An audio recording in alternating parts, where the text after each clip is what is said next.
都说萝莉女仆最可爱，可眼前这个满身血迹的女仆有点凶，竟然跨越100米高空。紧接着一镰刀切开尤里的短裙。就在刚刚，尤里发现对面大楼奇怪的闪光，对面大楼一个狙击手正在观望这里的一切。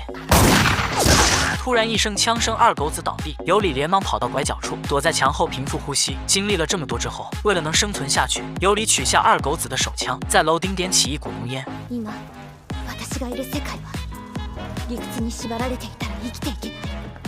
全然普通じゃん。趁着烟雾隐藏自己，快速转移向另一栋大楼。而此时的狙击手掏出一张照片，照片上的人正是尤里。难道他们认识吗？事情往往就是这么残酷。刚刚逃离虎口，又入狼窝。只见他180度华丽转身，脚底起风，双腿扯开，使出失传已久的凌波微步，像只猛虎一样一跃而起，来到尤里面前，丝毫不给他逃跑的机会。紧接着一镰刀切开尤里的短裙，躲过攻击的尤里瞄准萝莉女仆，连开数枪都被他轻松躲掉，并做出手势向尤里挑衅。尤里发现萝莉女仆没有立即杀他，好像一直是在观察他。他想起哥哥说的，面具人的目的就是逼他们自杀，于是他装作要跳楼的样子，便往楼边移动，故意说着希望他遇到自己的哥哥后告诉自己去世的消息。接着尤里绝望地松开扶手，看着消失的尤里，面具女仆走上前查看，谁知刚伸出头正对着尤里的枪口。尤里猜到面具人会确认他的死亡，利用他的破绽立即发射。